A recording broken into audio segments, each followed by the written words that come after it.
everybody. Thank you for joining me today. My name is Crystal Olivarria, and I am a scholarship coach. I help people find and apply for scholarships and afford college.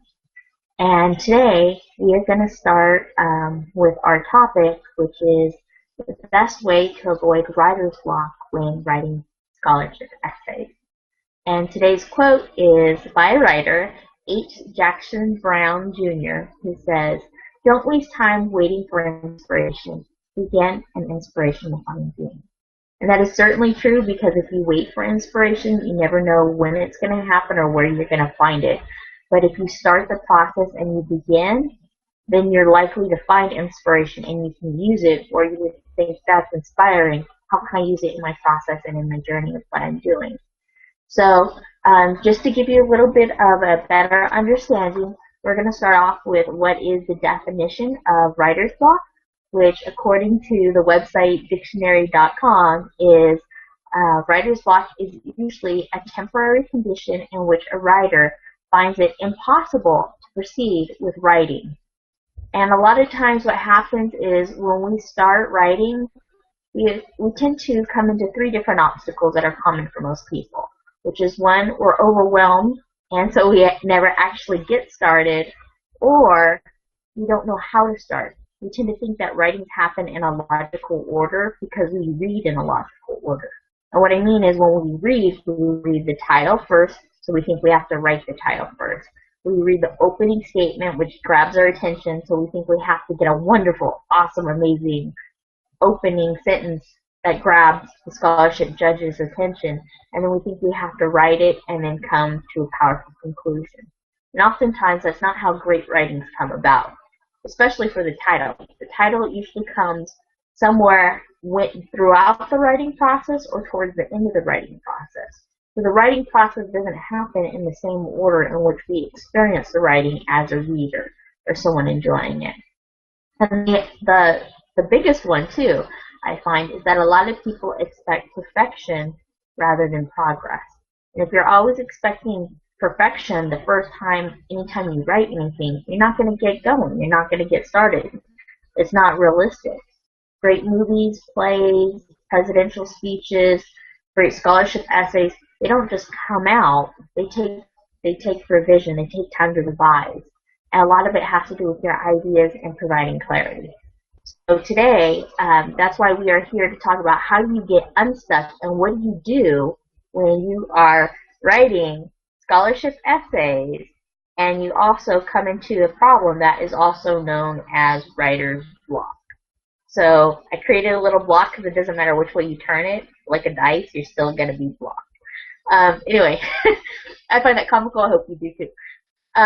So one of the things that we do when we go through the writing process is that you want to have your ideas flow into like a funnel and capture everything on paper. And a lot of times people get stuck because when they write, they want it to be perfect. They want everything to flow. And the first thing you have to do is identify what ideas do you want to communicate.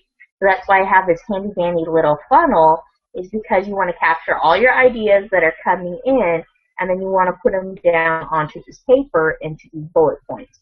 So these are bullet points, and I'm not sure if you can see it, but in green writing it says ideas. Each bullet point is its own idea. And this is a great way to actually know what you're going to want to write about, because you don't have to worry about what am I going to write about, you already know. And the great thing about that is it helps you move along in the writing process, because eventually what will happen is you will take those ideas that you have over here, and then you can rearrange the bullet points, and then you'll have a rough draft.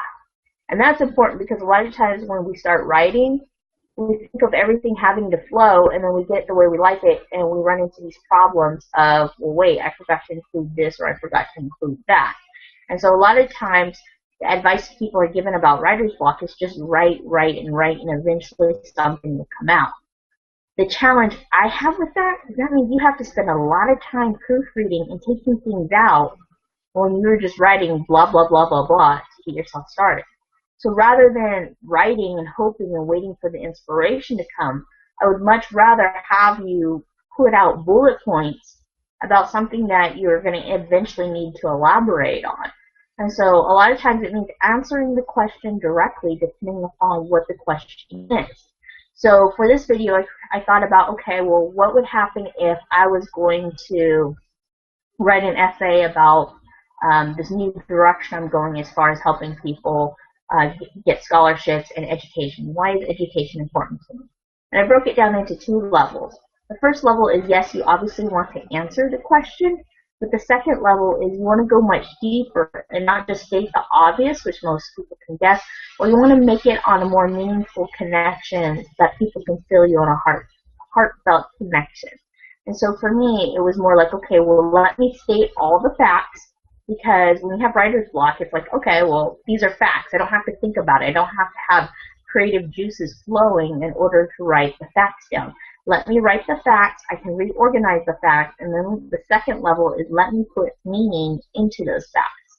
And so what I did is I thought about, okay, well, if I was going to answer the question about my next field, the next field that I'm engaging in as far as helping people with education, and the scholarship essay question was, why are you interested in this field that you've chosen? For me, my bullet points would be talking about education is important. Statistically, people with higher education tend to make more money than those without college degrees. My second bullet point would be most educational institutions are not meeting students and parents' needs by keeping up with the skills that are necessary in the age of the internet. My third bullet point would be most schools do not provide assistance in helping people plan for their careers. And my fourth bullet point would be I'm angry that students are pressured to go into college, but no one's taking the time to discuss ways to afford college. That angers me. So taking it down to a deeper level, like those are all things that people could pretty much guess. Like, okay, well, what you want to go into education, you want to help people, you want to do better, you want to make more money. Most people kind of get that. Like it's to some people they would say it's even obvious. It's just formal to communicate it and choose your words wisely. Taking it down to a deeper level, I created 4 more bullet points, and I said, explain what does education mean in the bigger picture?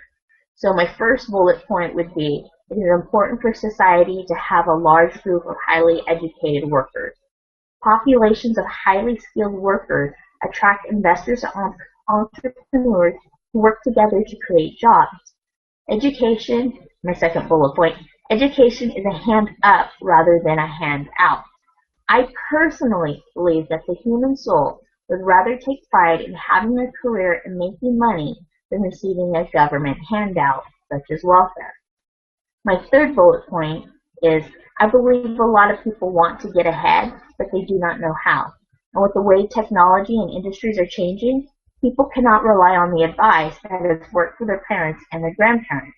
People need access to information about how to make wise career decisions. And my fourth bullet point is people who have higher incomes are in a better position to give more frequently to their favorite organizations and charities.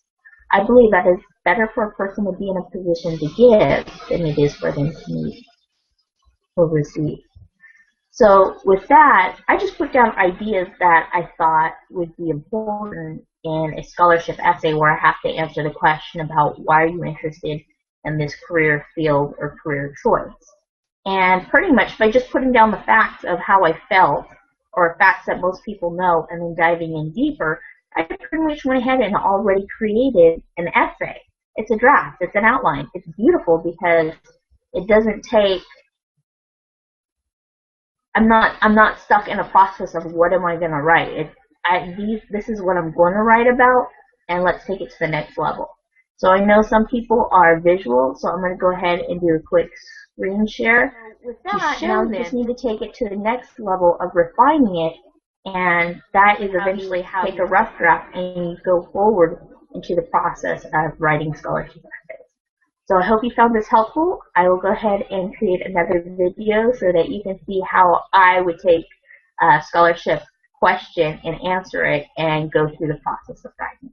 So thank you for joining me, and I will look forward to seeing you next time.